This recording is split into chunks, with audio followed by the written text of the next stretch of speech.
people are being forced to flee for their lives, carrying only their children, their pets, and the clothes on their back.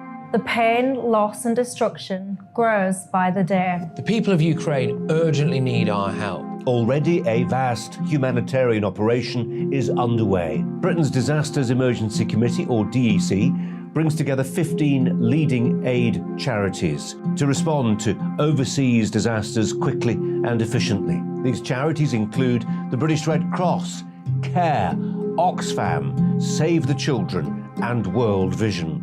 Their teams are working on the ground in Ukraine and neighbouring countries to bring vital aid to those who need it most.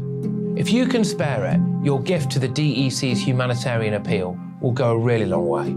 £10 provides essential hygiene supplies for a person for a month. £50 provides blankets for 4 families. £100 provides emergency food for 2 families per month.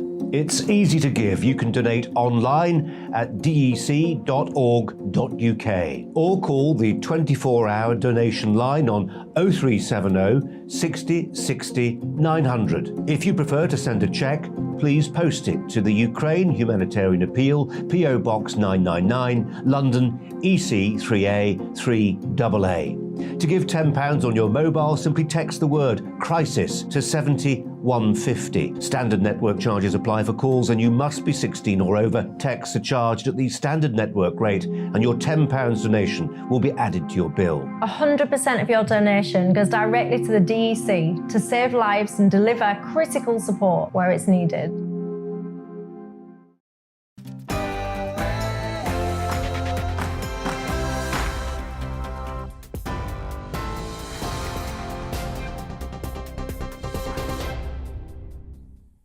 Good evening, it's 6 o'clock. I'm Miranda Shunku in the GB newsroom. The Prime Minister has condemned Russia for what he's calling despicable attacks against Ukrainian civilians in Bucha and Irpin. Boris Johnson added, "We will not rest until justice is served." It's after Ukraine's foreign minister accused Russia of carrying out a deliberate massacre in the town of Bucha outside Kiev. In a statement, Mr Johnson said the UK is stepping up its sanctions and military support, as well as bolstering humanitarian help for those on the ground. Corpses of executed people still line the Yabolsk street in Bucha. Their hands are tied behind their backs. We will record this page of our history and it will be used at their tribunal, but I wouldn't like to talk about that now. You should understand what emotion of relief we are feeling now. Meanwhile, Liz Truss has tweeted that Russia is still blocking life-saving humanitarian support from reaching the besieged city of Mariupol. She said Russia must allow aid agencies access to reach those in vital need of support, whoever and wherever they are. Further attempts to evacuate people from the city are continuing today. Ukraine's Deputy Prime Minister Irina Vereshchuk says buses are attempting to get as close as possible, but the situation on the ground is volatile. Meanwhile, Russia's pullback of troops from Ukraine's capital is not a real withdrawal. That's according to NATO's Secretary-General. Speaking to CNN, Jens Stoltenberg warned Moscow could be repositioning forces for further attacks. President Volodymyr Zelensky says he's now strengthening Ukraine's defences in the east of the country. Plumes of smoke were seen over the southern city of Odessa after Russia's defence ministry claims strikes have destroyed an oil refinery and 3 fuel depots. We're strengthening our defences in the east of the Donbass. We're aware the enemy has resources to put pressure on the eastern part of the country. What is the aim of the Russian armed forces? They want to seize both the Donbass and the south of our country. What's our aim? To defend our freedom, our land, our people, to do everything to repel them. To other news, and Conservative MP David Warburton has reportedly been admitted to a psychiatric hospital with severe shock and stress. It's pending an investigation into allegations of his conduct. The Somerton and Frome MP had the Tory whip withdrawn yesterday. Mr Warburton is said to deny any wrongdoing. More than 200 people have been arrested as climate change protests enter their 3rd day at various oil terminals across the UK.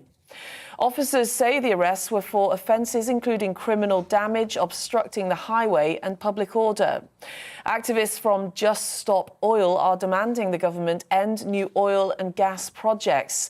Warwickshire Police say a significant operation remains ongoing at Kingsbury near Tamworth. At least 6 people have been killed and 10 others injured after a shooting in the US state of California. Police have closed off several streets in the city of Sacramento while they investigate. It comes just over a month after a man shot and killed himself, his 3 children and another person at a church in the city. Well, Pamela Harris, whose son Sergio is believed to have died in the shooting, says more needs to be done to stop these attacks. People can't go to a club and have fun without worrying about coming out and not being alive the next day. Because somebody wanted to pull out a gun and just spray everybody up that's coming out the club. That is not right. Picking them off like they're birds or something, you know what I'm saying? It's awful. And a new treatment for liver cancer, which isolates the organ and protects other parts of the body, has been found to be effective in nearly 90% of patients. The procedure involves using 2 small balloons to divert blood past the liver while delivering drugs directly into the organ. Doctors say the technique, being pioneered at University Hospital Southampton, is better than standard chemotherapy, which can cause damage elsewhere in the body. Well, on TV, online and DAB Plus radio, this is GB News. We'll have more news at the top of the next hour.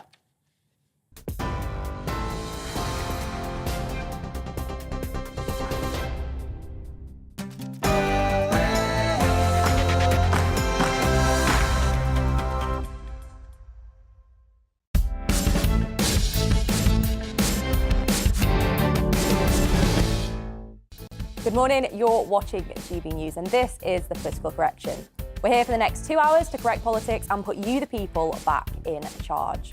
Coming up this hour, not great for the pound in your pocket, but with water, council tax, car tax and energy bills on the rise, what more could politicians be doing to help? I'll tell you about my invitation to the actor Will Smith following his slapping of Oscars host Chris Rock. And with a debate around whether there should be a Margaret Thatcher Day to celebrate her legacy, we want to know from you which other politician would you dedicate a day to and why. Email us at gbviews@gbnews.uk. This is The Political Correction.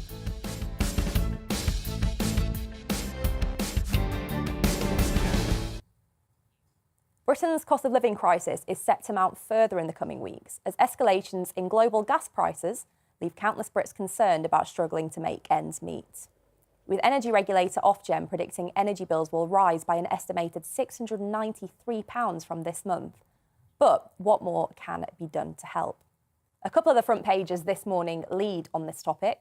The Sunday Express says Lord Agnew, a former minister, calls on Rishi Sunak to claw back the billions of pounds lost in fraudulent COVID loans to help people with the cost of living. Meanwhile, The Observer suggests that the Chancellor's handling of the cost of living crisis is leading to a bit of a Tory revolt among senior backbenchers. So, Arlene, what do you make of it? And I guess reflecting back on the spring statement, do you think the Chancellor went far enough? No, I don't think he went far enough. And I think that he has known for some time that these problems are coming up. Obviously, the price of energy went up in the autumn.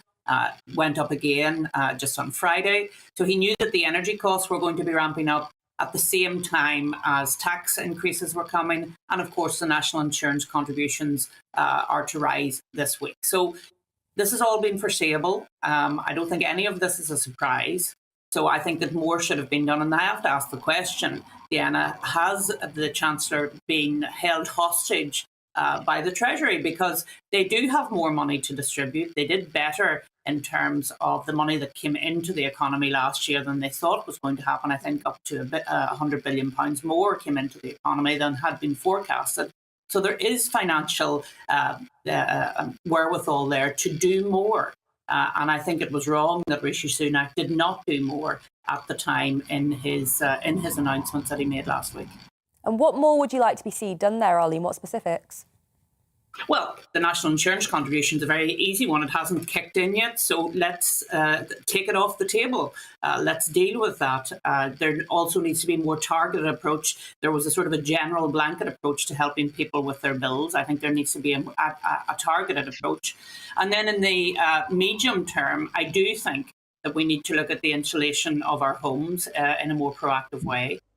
To help with those energy bills, to bring them down so that we're actually dealing with demand instead of supply of our energy. We're looking at energy efficiency. We're turning down our thermostats because we do have better insulation in our homes. So I think there's actions that can be taken in the short term, in the medium term, and then in the longer term, of course, we need to look at our security of supply. And it's good to see government looking at nuclear. It's good to see them very much engaging with new power plants, and I think that is a positive step forward.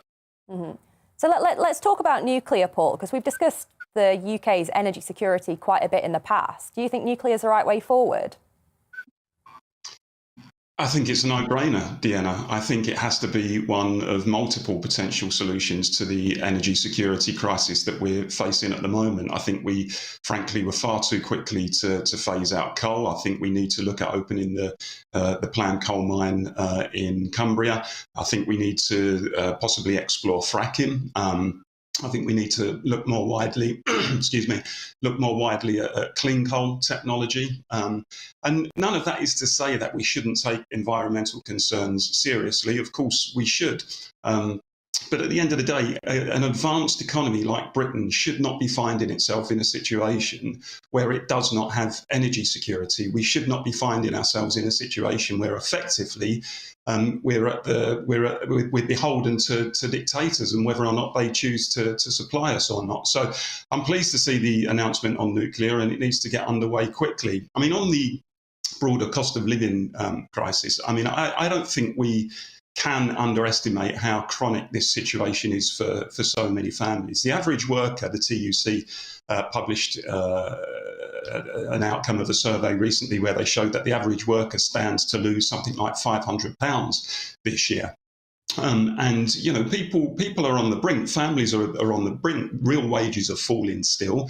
There's no plan to get them rising. I would like to see the Chancellor increase the minimum wage. Whether that's done through the mechanism of an emergency budget or something else, I don't think is the big issue. But we need to look at getting wages rising. We need to increase the minimum wage. We need to look again at the cut to universal credit. I would like to see Labour's idea implemented, which is a windfall tax on the energy companies who have announced record profits recently. So remove VAT on fuel bills, for example. All of these steps need to be entertained. The Chancellor, I think, needs to be much more radical, because I don't think there is a recognition at the top of government of just how serious the current cost of living crisis is for millions of people across this country. I want to come back to that point you made there about the windfall tax, because this is one of the main measures that the Labour Party have been and are pushing for to try and help with the cost of living. But there was an interesting piece came out, I think 3 or 4 days ago, in which a legal expert, Shirley Allen, actually said, whilst well-intentioned, a windfall tax on providers could actually do more damage than good. In the short term, there'd be a gain for Treasury, but in the long term, it could mean pain for consumers and could stifle R&D into low-carbon solutions. What do you make of that, Paul? Well, Deanna, I remember the same people making the same arguments at the end of the 1990s when the Labour government introduced the minimum wage. And they said, no, you know, these costs, these are going to be extra costs on business, and all business will do is pass on to the cost to the consumer, and it's going to result in massive unemployment as a consequence of that.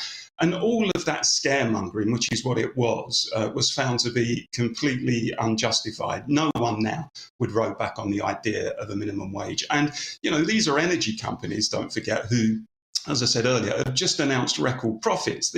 We're talking about the big energy companies that are not about to go to the wall in any way, shape or form. So frankly, look, business will always complain about an additional cost burden. We should not be surprised at that. And they will have academics on their side who are making that case. But when it comes to the question of whether or not we should allow the big energy companies to maintain their record profits, or whether we should take a little bit of that back to alleviate the financial pressures on working people, then I'm certainly in the second camp. I think it's also worth noting, though, isn't it, that oil and gas company profits are already taxed at 40%, which is way higher than the standard rates across most of the economy. I think we need to bear that in mind too, don't we, Paul? Well, Look, even if that's the case, there is still, I think, a compelling argument, given the unique situation that we find ourselves in at the moment, where there's sluggish growth in the economy at the time when inflation is creeping up. We don't know yet whether the inflation is going to be embedded in the long term, but certainly in the short term, it's a pressure on people's pockets, and of course fuel bills, etc. Then frankly, if they need to pay more, they should pay more. It's pretty straightforward as far as I'm concerned. So, Arlene, I want to draw on your experience on this, because, of course, when you were First Minister, you had the worries of the whole of Northern Ireland kind of on your shoulders there. Do you remember anything like this with regards to the cost of living during your time? No, although when I was Economy Minister back in 2007, 2008, that, of course, was the recession, and we had a big squeeze at that time. And during that time, I was also Energy Minister, and it was always around trying to balance security of supply against cost, against the mix of our energy supplies. So I think Paul's right. We need to have a wider conversation about the mix of our energy supply, because government has a moratorium on fracking. As you know, we didn't go ahead with the oil field off the coast of Scotland because the SNP were very much against it. Then Shell withdrew from that. The Cambo oil field, I think it's called. Now, I know government have they've actually allowed the licence to run for another year so they can reassess whether they can look at that again. I do think we need to have a rational conversation, because on Friday, what we've seen at some of our oil terminals were some protesters on the very day that people were receiving higher energy bills. They were protesting and actually causing real disruption to the supply chain by stopping oil coming out of terminals and actually potentially increasing the cost to people again. So people need to get real. This is a real crisis in terms of cost of living. We need to look at our energy supply, absolutely. But we also need to look at what are the targeted interventions we can take in the short term and then plan better for the medium to longer term with, as I say, insulation in our homes, because there's a lot of homes across the UK that are not properly insulated. And then again, look in the longer term at that security of supply piece, because we cannot, as Paul says, be reliant on foreign governments for our energy supply, because look what has happened in relation to Russia. And of course, we don't get a lot of oil from Russia. I accept that. But that impacts on the wholesale price, and then that has an impact on everybody here in the UK. Well, quite right. And do send us your views. Email us on gbviews@gbnews.uk or tweet us at gbnews. We want to know, how are you feeling about what's going on with the cost of living? And do you think we are getting our policy right on energy? Let us know. Coming up after the break, Scotland Yard hand out their first fines over Partygate. But should the Prime Minister's wife be compelled to disclose if she herself gets hit with a fine? And we'll bring you the latest developments in Ukraine. And the Queen pays tribute to her late husband at Westminster Abbey, accompanied by her son, Prince Andrew. And I'll tell you why I wrote to Will Smith following that Oscars punch. All this and much more after the break, so don't go anywhere.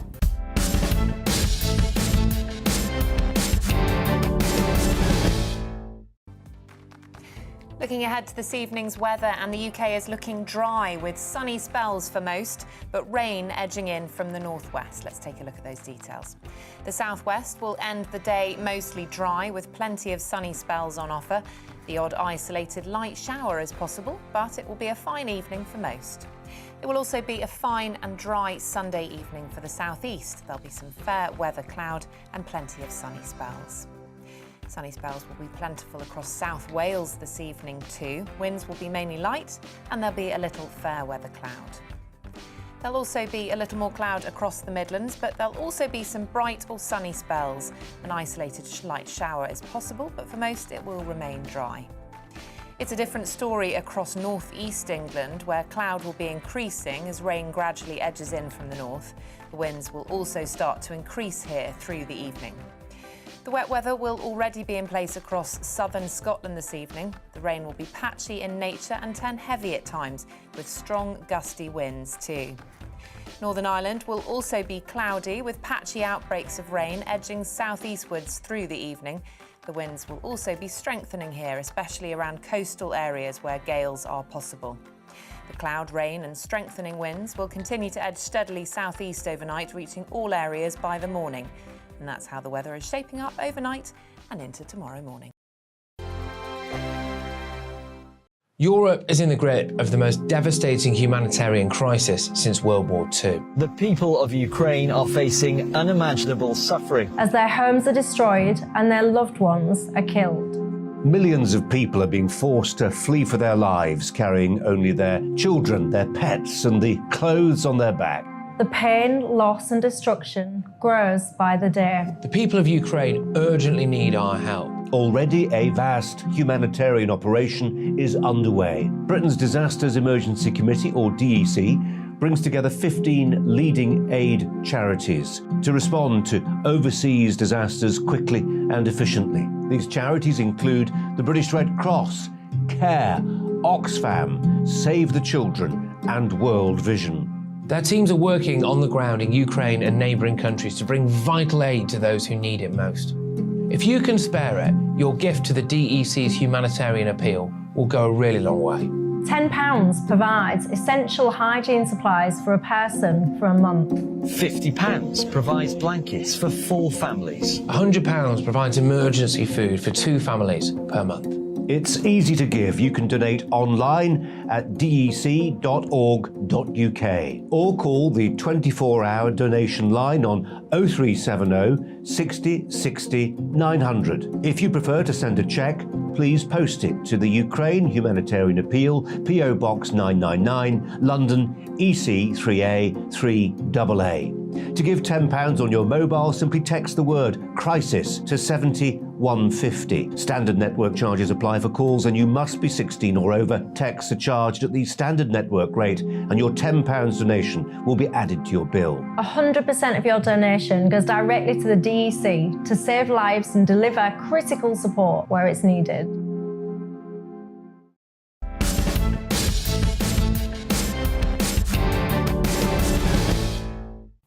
Welcome back to The Political Correction. The Metropolitan Police have this week issued the first set of fines to those found to have flouted COVID restrictions by attending gatherings in and around Downing Street. Number 10 has vowed full transparency if the Prime Minister is found to be liable for a fine.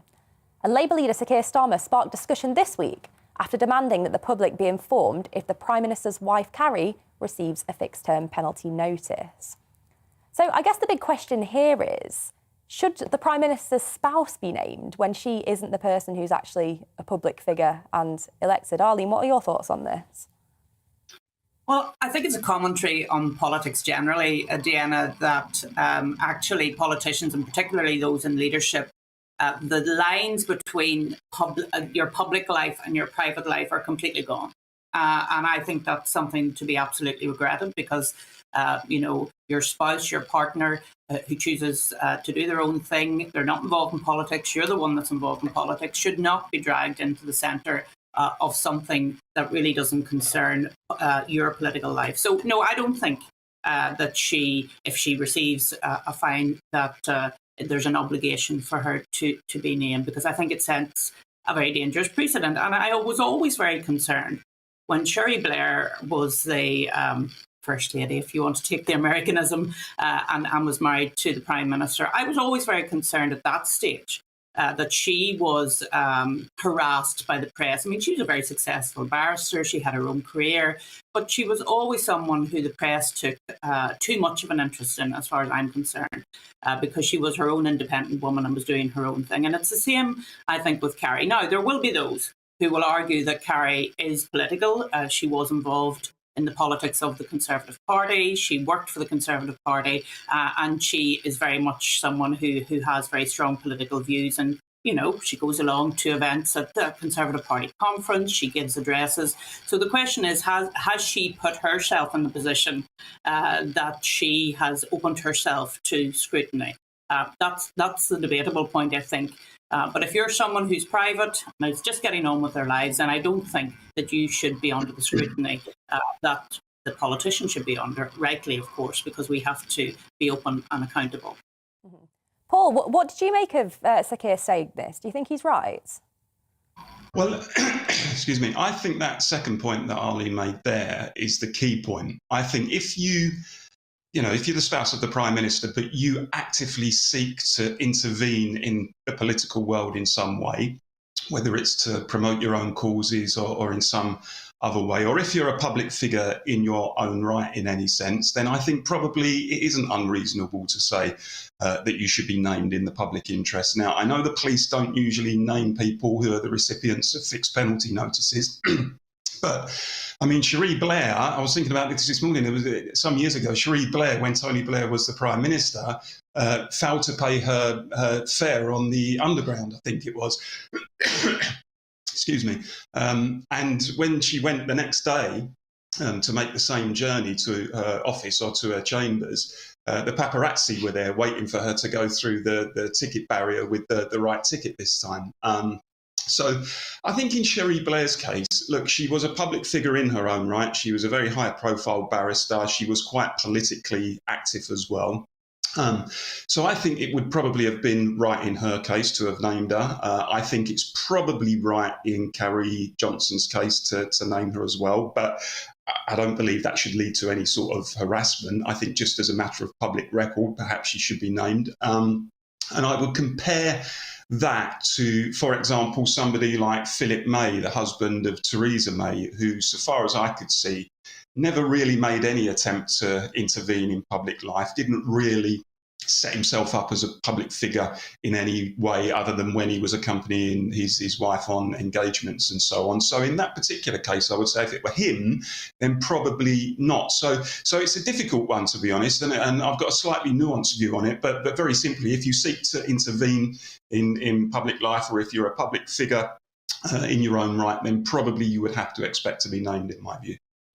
So, Arlene, I want to come back to you on this point, because, of course, when you were First Minister, you were under a lot of public scrutiny. How did your family actually deal with that? Did they find it difficult?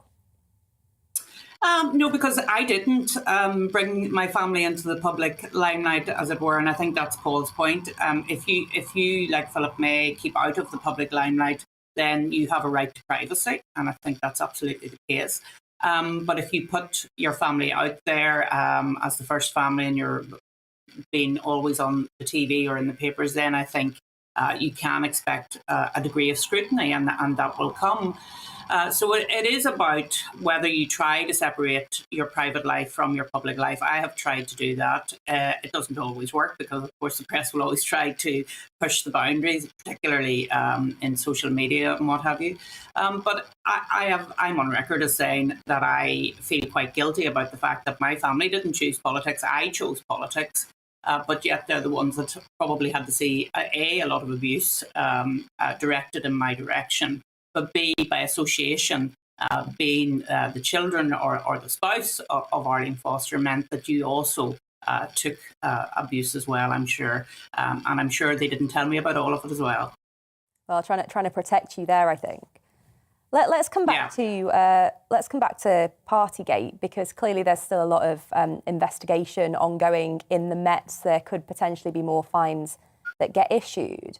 How much do we think this is kind of cutting through with our viewers? We need you to let us know. Is this still something that's on your mind, Paul? Let's come to you first, because back in January, this was the hot story, wasn't it, around the fact that the Met would be investigating around the Gray report.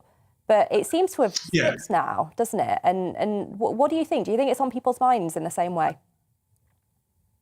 I don't think necessarily it is. I mean, Ukraine is obviously dominating the media for obvious reasons, but Partygate hasn't gone away. Once the police publish their report, once Sue Gray obviously publishes her report, then I think it's going to come back into the media again. And of course, everything will then ride on what Boris Johnson's own role in it was, whether he did break the guidance, whether he did break the law.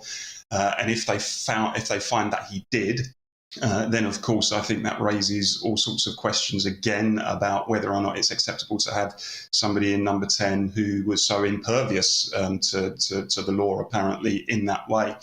My position on it, Deanna, as I've said all along, normally I wouldn't care about this at all. For me, it would, in the normal run of things, be a fairly trivial issue.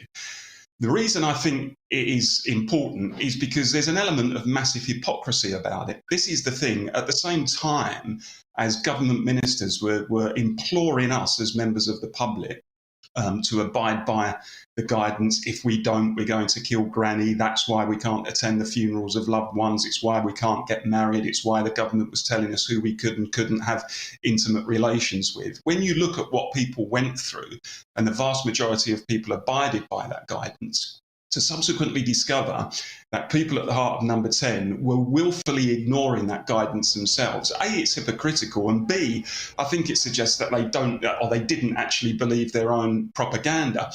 So as I say, in the normal scheme of things, it is something that I don't think would merit a great deal of attention. However, simply because of the hypocrisy element and everything else, I think it is right that their feet are held to the fire on it. And that they're asked the question, look, why is it acceptable for you to do it when you were imploring everybody else not to do it? But it will, with the publication of the Sue Gray report in full, it's going to come back into media focus without question. And I suspect, the Prime Minister could find himself under some very severe pressure again. I think you made the point there, though, Paul, didn't you, about Ukraine? And do you think in some ways the kind of crisis that's happening in Ukraine and seeing the actions of kind of Putin as a leader has really put into perspective the Partygate scandal when you look at what's going on elsewhere? Arlene, what do you make of that? Yeah, no, I think it'll be interesting to hear from our viewers, actually, where they put this issue now, because it was, as Paul says, an absolutely huge issue at the turn of the year. The pressure the Prime Minister was under was incredible, and moving on, and who was going to replace him and all the rest of it. But I think the first subject that we talked about on the show today, the cost of living crisis and the war in Ukraine, are to me the two big issues at the moment. And I don't think that Partygate, so-called, will remove those two issues from the top of the news agenda, no matter how much mainstream media try to do that, because I think for ordinary voters, those are the two big issues. They were concerned about what happened. Absolutely the fact that there was hypocrisy in number 10. Absolutely the fact that people were partying while others were dying was absolutely very difficult to take. But I think the agenda has moved on now. Obviously, it will be a story. But for me, those are the two big stories at the moment. Well, send us your views. Email me on gbviews@gbnews.uk or tweet us @gbnews. What do you make of it? Do you think the Partygate scandal is still ongoing, or has it been overtaken by more pressing matters? Now, we're going to stick with Ukraine because the Prime Minister spoke with Ukrainian President Volodymyr Zelensky by telephone last night. Downing Street says that during the call, Boris Johnson congratulated Ukraine for pushing back Russian forces, and he reaffirmed the UK's continued defensive support. It's also reported that Ukrainian officials say that the region of Kiev has been recaptured, but that Russian forces are leaving mines before they retreat. Paul, but based on what we're seeing, do you think that Russia is starting to lose this war? The honest answer, I don't know. I'm no military expert. You hear different military experts say different things. I mean, I sense that it isn't going as swimmingly for Russia as they thought it might do. And I suspect some of the arms being flooded into Ukraine from the West are probably making a significant difference in that respect. But I would also counsel that Russia is a greater has greater military power than Ukraine, has greater firepower, and I would challenge any suggestion that this war is effectively over. I mean, it's good certainly that the Ukrainians have taken back control of the whole Ukrainian region. It seems that Russia is just going to concentrate on the eastern region, the Donbass, perhaps because it realises that it's not going to make many inroads into Kiev and elsewhere throughout the country. For me, Deanna, there has to be a diplomatic solution to it. Realistically, I don't necessarily see either side being defeated anytime soon. And I think, realistically, probably the only diplomatic solution is one that's based on the Minsk Accords, which laid the foundation for an agreement between Ukraine and Russia some years ago in terms of the Donbass, where Russia respected the integrity territorially of Ukraine, but there was also some decentralization to those regions, which contain a high number of ethnic Russians, of course. So that needs to be restarted, and I would like to see the UN play a greater role. I'm not entirely sure what the UN has been doing. I mean, the whole purpose of the UN when it was created after the Second World War was to exactly stop the kind of situations that we're seeing now. I'm not sure they've intervened in any serious way in terms of peace talks or anything else. So it's still a horrendous situation. We're reading reports this morning of a convoy being ambushed and possibly war crimes being committed against civilians, with lots of bodies being found in pits, etc. That's the reality of war, and that's why we should never glorify it. But for me, a diplomatic solution in the international community, including America, who seems to have not really paid any attention to peace talks, and certainly not done much to try and get those talks off the ground in any way, stepping up to the plate and trying to facilitate it. Arlene, we've seen reports in recent days of Russian forces kind of leaving booby traps for Ukrainians sort of around bodies. So when they go and retrieve bodies, there are sort of mines set up. These sort of underhand tactics, surely they don't really help lead towards a diplomatic solution, do they? No, they don't. But as someone who has been involved in peace talks most of my political career, there will be issues like that which will cause difficulties in peace talks. I mean, I think if you look at what Jeremy Fleming said, he's the head of GCHQ in Australia last week, that Russia massively underestimated the fact that Ukraine would be able to defend themselves in this way. I think that says a lot. Russia just thought they were going to roll in, they'd be in Kiev in a couple of days, and then they would be able to assert themselves in Ukraine. That hasn't happened. But what has happened is the horror of war. And we're seeing sexual violence against women and girls. We're seeing bodies lying on streets, just lying there, booby-trapped. Now that the Ukrainians are taking back some of the area around Kyiv and some of the outlying towns and villages, we're seeing absolutely the horror against civilians. And we have said on this programme many times that it's not the oligarchs that are going to face the horrors of war. It's not those in political power. It's the ordinary citizens, the ordinary families. And the horror of that, and reading some of the reports in the Times and the Telegraph today, it's really very difficult to take in that in 2022, these things are still happening. And they're not happening in a far-off place. They're happening in Europe. I think that's the thing that makes it very real for us, doesn't it?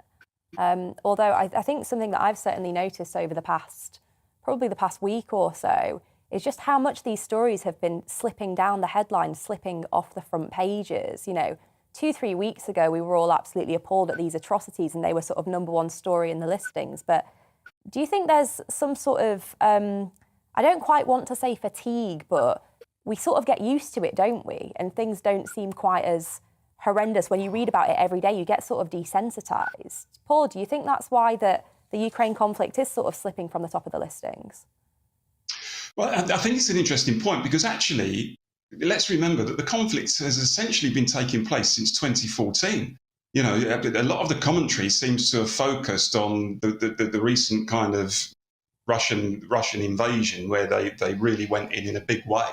But the conflict really has been rumbling on since 2014. And that in itself, the seeds of the conflict, are very controversial. And it's a debate that we seem to be shying away from in Britain and across the West, because the reality is, in 2014, an elected president of Ukraine, Viktor Yavchenko, I think the name is, just escapes me for a second, was effectively overthrown in a coup that was openly backed by the West. Let's be honest about it, because he suddenly started to look eastward rather than westwards, and was stalling on signing a deal with the European Union. And the truth is that America and others were quite content to, implicitly at least, back that coup. And that essentially was the start of the situation in which we find ourselves now. So we do, and I've called for this for a long time, we need a broader debate and analysis of exactly what has been going on in Ukraine, not just over the last couple of months, but over the last 8 years. And that does include, as unpopular as it is in some quarters, it does include a debate about the role of NATO and the way in which it has tried to expand up to the Russian border. And as I've said before, Putin is responsible for this for the invasion, and it's barbaric and it's wrong and it's unjustified. But in the same way, somebody made a point to me recently, and I thought it was a very valid point, in the same way that the Treaty of Versailles at the end of the First World War, which ultimately most experts later on deemed as very, very unfair towards Germany, contributed to the Second World War. That doesn't in any way justify Hitler's actions, but you can't deny the fact that the Treaty of Versailles did contribute to, certainly was one of the causes of the outbreak of the Second World War. I think the role of NATO has played a similar role in this dispute. And from a Russian point of view, if you see an organisation which effectively was set up as your opponent to counter you, come right to your doorstep, I think you probably are going to see that as a security threat in the same way as America would unquestionably see it as a security threat if Russia or China decided to sign a military, to sign a security deal with Mexico or Canada or Cuba, as happened in the 1960s. And none of that is to justify Putin's actions at all, but it is to say, let's have an analytical debate about what the seeds of this conflict are. And also the role of NATO as a defensive organisation, which probably slightly skews that. But I think you're right, that wider debate probably is needed. But here on The Political Correction, that is what we do. We try and bring interesting debates to you that perhaps aren't being covered elsewhere. And stay with us, because there's going to be a very interesting debate after the break. We're going to be talking to a propaganda expert in the United States to talk about whether propaganda is being used as a weapon of war. Also, the Queen pays tribute to her late husband at Westminster Abbey, accompanied by her son Prince Andrew. And following the Will Smith punch at the Oscars, I'll be telling you what prompted me to write to him. All this and much more after the break, so don't go anywhere.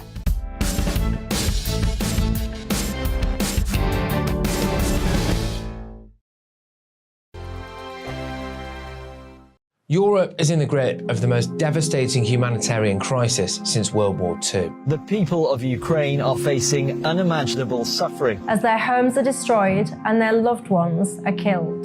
Millions of people are being forced to flee for their lives, carrying only their children, their pets, and the clothes on their back. The pain, loss, and destruction grows by the day. The people of Ukraine urgently need our help. Already a vast humanitarian operation is underway. Britain's Disasters Emergency Committee, or DEC, brings together 15 leading aid charities to respond to overseas disasters quickly and efficiently. These charities include the British Red Cross, CARE, Oxfam, Save the Children, and World Vision. Their teams are working on the ground in Ukraine and neighbouring countries to bring vital aid to those who need it most. If you can spare it, your gift to the DEC's humanitarian appeal will go a really long way. £10 provides essential hygiene supplies for a person for a month. £50 provides blankets for 4 families. £100 provides emergency food for 2 families per month. It's easy to give. You can donate online at dec.org.uk or call the 24-hour donation line on 0370 60 60 900. If you prefer to send a cheque, please post it to the Ukraine Humanitarian Appeal, PO Box 999, London, EC 3A 3AA. To give £10 on your mobile, simply text the word crisis to 70150. Standard network charges apply for calls, and you must be 16 or over. Texts are charged at the standard network rate, and your £10 donation will be added to your bill. 100% of your donation goes directly to the DEC to save lives and deliver critical support where it's needed.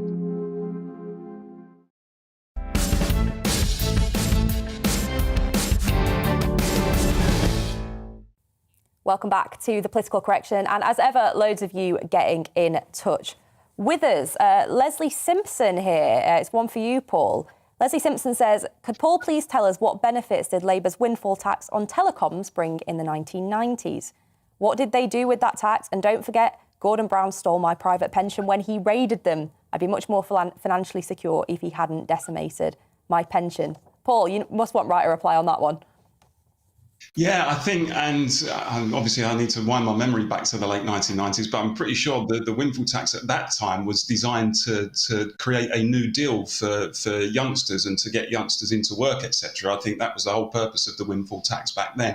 And I have to say, I think most people are of the view that that was a successful policy. It certainly did create employment for young people, and it was a justified thing to do at the time. There you go, Leslie. There is a response directly there from Paul. I've also got conflicting views here on whether Carrie Johnson should be named if she does receive a fine. Mac McCormack says, naming Boris as Mrs. if she gets a fine, it's all political point scoring by Starmer and his bandwagon jumping Labour Party, typical underhand tactics by them. Whereas Mark Rees says, totally agree with Keir on this one. Carrie's interfered too much and overstepped her role as wife of the PM. Boris has changed dramatically since he got married and has gone against his voters who put trust in him. So massive conflict of views there. Arlene, I think you've got some as well, haven't you? Yeah, just on that issue of the Prime Minister's wife, Brian says, of course the Prime Minister's wife should be named if a fine has been issued, as she's the one running the country. So that's the view from Brian. And then some views on energy. Alison has said that these energy companies made profits of 36 billion. Why?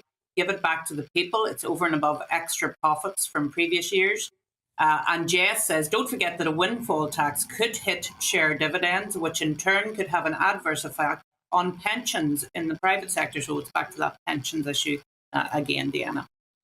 Brilliant. Well, keep your views coming in. Get in touch with us on gbviews@gbnews.uk or tweet us at gbnews. Now, we live in an age of online echo chambers where truth and lies coexist in a mist of subjectivity. Here in the West, we're inundated with footage of war crimes being carried out in Ukraine and reports of the ongoing humanitarian crisis. But over in Russia, some polls suggest as many as 60% of Russian people support the invasion, or the special military operation as it's being coined by the Kremlin. So how is it possible that two completely different narratives can thrive at the same time? And how is propaganda being used by both Putin and Western nations? Well, to discuss this, we're joined by Professor of Communication, Lawrence Prelli. Professor, thank you for joining us this morning. I guess first simple question, what is propaganda? Well, propaganda is I'm going to use a definition that I've modified from a couple of scholars, Garth Jowett and Victoria O'Donnell. It's a deliberate attempt to shape audience attitudes and actions in service to the propagandist's interests and objectives. One of the foremost interests and objectives that are involved here is the spreading of a cause or an ideology or a doctrine. And I would use that as my definition to guide this discussion. Thank you, Professor. So I guess the big question here is how has propaganda been used kind of most famously historically, but how has that changed with the sort of rise of 24-hour news and social media? Well, when we think about the spreading of dogma and propaganda enabling that, the term really goes back to the 17th century. And Pope Gregory XV and the Counter-Reformation. There was a passage of the Congregation for the Propagation of the Faith, and this congregation was aiming in part at rolling back the Counter-Reformation in Europe and the Americas through the spreading of Catholic doctrine, Catholic dogma. So that's where it began in a kind of modern sense. And as we update it and think about it today, we have lots of examples of propaganda, especially war propaganda, which we're experiencing right now. And so when the United States invaded Iraq both times, the United States citizenry was beset with propaganda, was engaged with propaganda. Now to get to your question about the media, the media of communication, if you want to spread your doctrine or your cause to the widest possible audience, one of the characteristics of modern propaganda is the employment of the modern mass communication.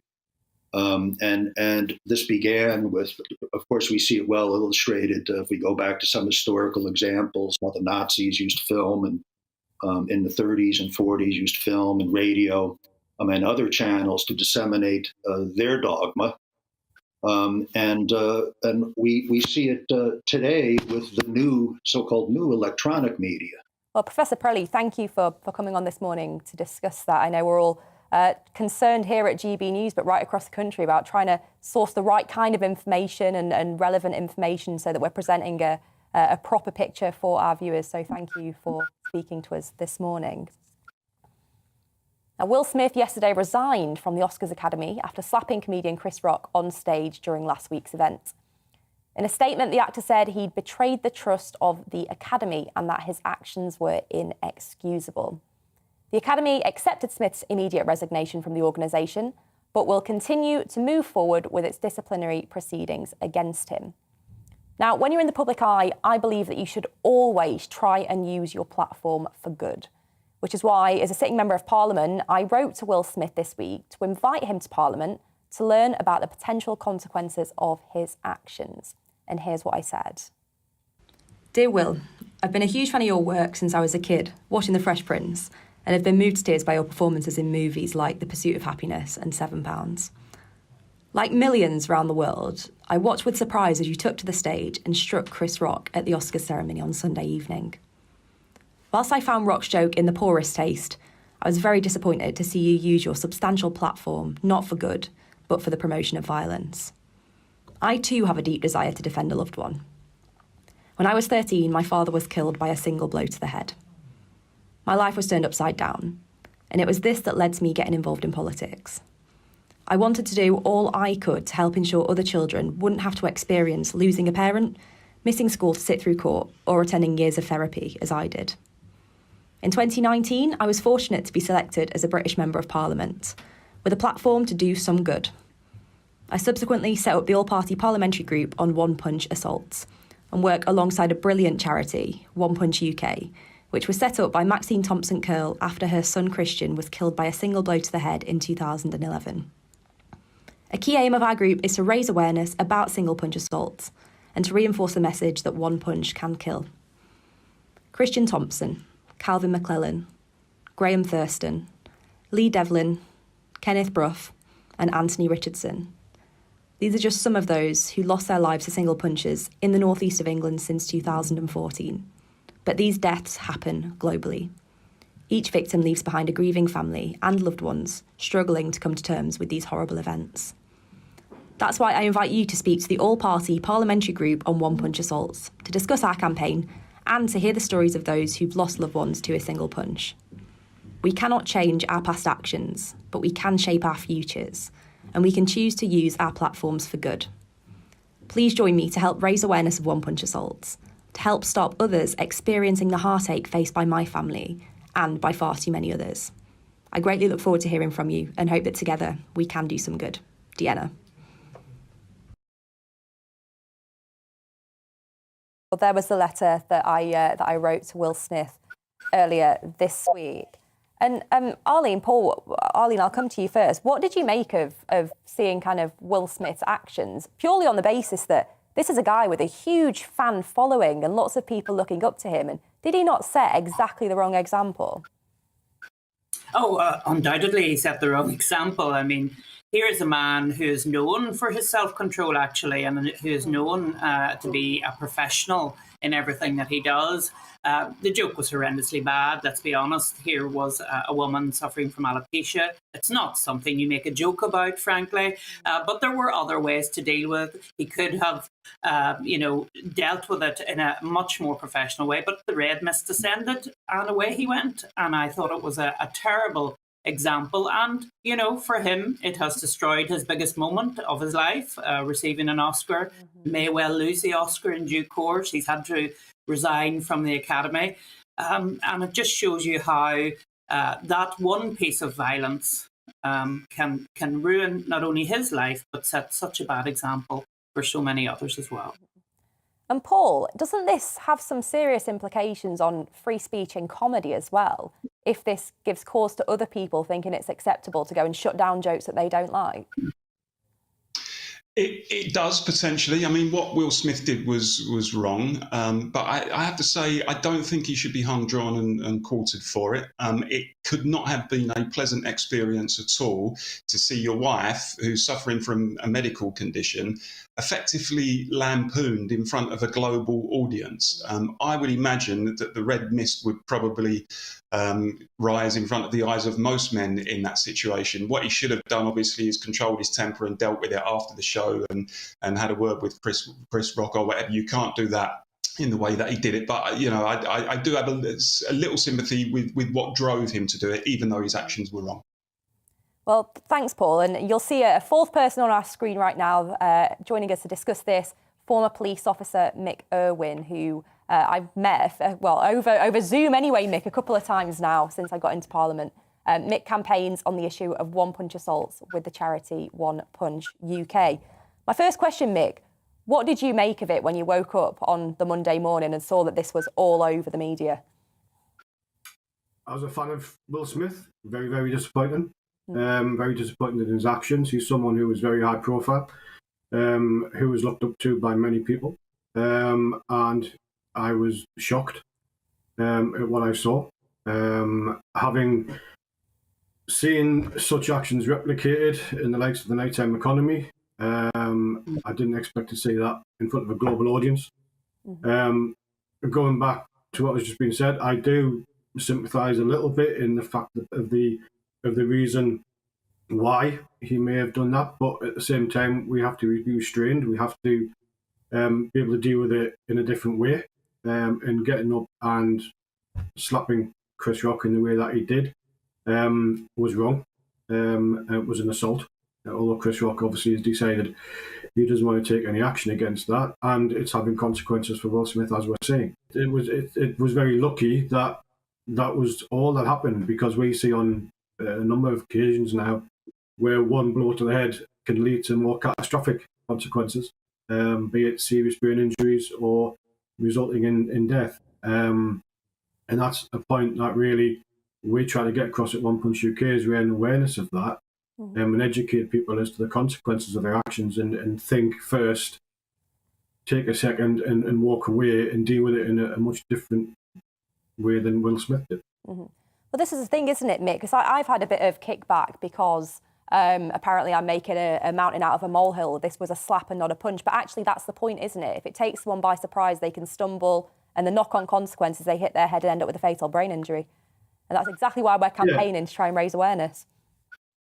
Exactly that. And I think that's one thing that we try and get with One Punch UK, is very much around that, you know, this could happen 99 times out of 100, but it's that one time when something else happens, whether they fall and hit their head, or whether they have a physiological response to it and actually stop breathing, because that can be another cause, or the blow to the head itself causes a brain injury because of the concussion aspect to it. So yeah, it may look innocuous in some ways, but actually the consequences to it can be devastating, not only for the individual who can be living with a lifelong disability due to brain injury, or unfortunately they die and the family is left with having to deal with the consequences of that. And on both sides, because you've got someone who probably didn't intend to cause so much damage, but then finds himself, you know, serving a prison sentence, and their family have to live with that as a result. Thanks, Mick. Well, Mick Irwin there joining us as a patron for the charity One Punch UK.